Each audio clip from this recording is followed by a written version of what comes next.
I still remember there was an old farmer passing by with his bicycle. And so he asked me, "Hey, Freddy, what are you doing?"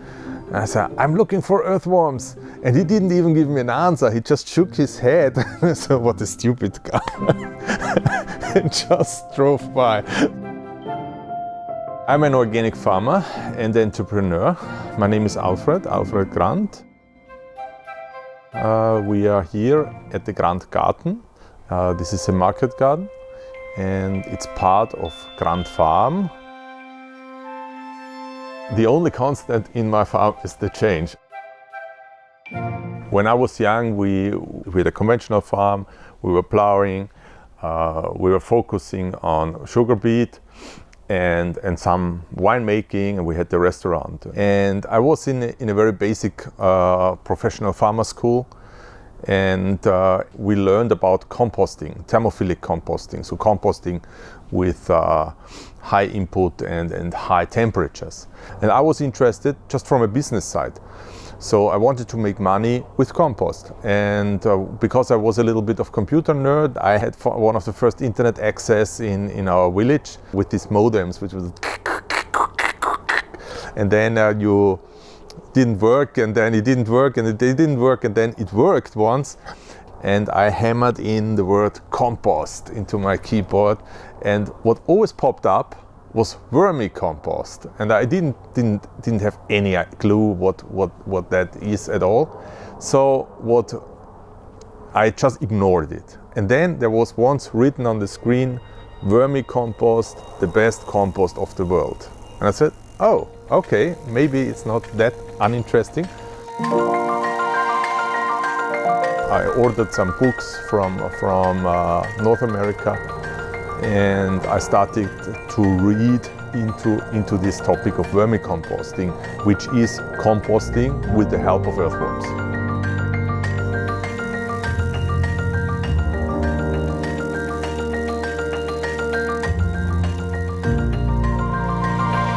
We made a lot of tough decisions, for example, to stop winemaking, because winemaking was on the farm for generations.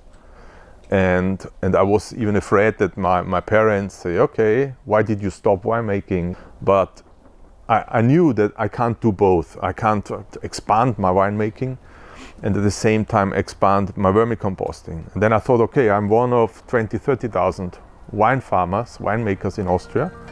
And on the other side, I'm nearly the only vermicomposter at that time all over Europe.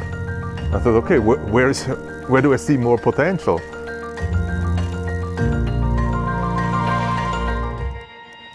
So there were some moments, especially one was quite difficult, because then we knew how to produce it, but then we really struggled with the marketing, with the sales and so on. And I was not sure if I'm running blind into something crazy, because a lot of other people already said I'm crazy trying to sell earthworm shit in boxes, which could be kind of weird business model.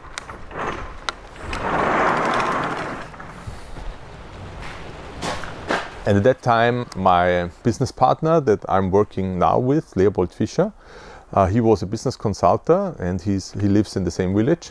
And so I asked him, I need a second opinion, because I was only just for myself. And after 1 year of working together, we agreed that it makes sense what we are doing. It's just we are just in a very early stage, and the market hasn't developed.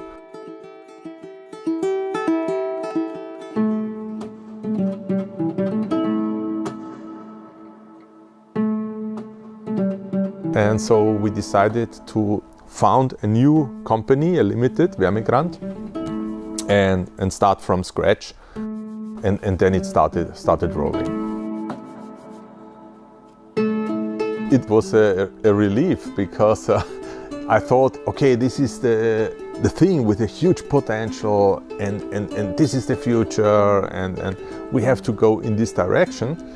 And because meanwhile it was not only a business thing for me, a business model or something to make money, but I learned so many things with getting into this topic. that I was really changing my behavior and already converting my farm into organic agriculture and so on. So I was changing my whole approach.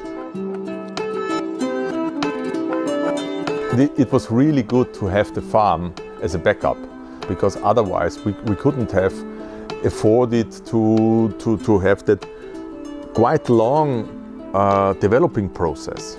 So we would have went bankrupt if we wouldn't have that backup of the farm in the background.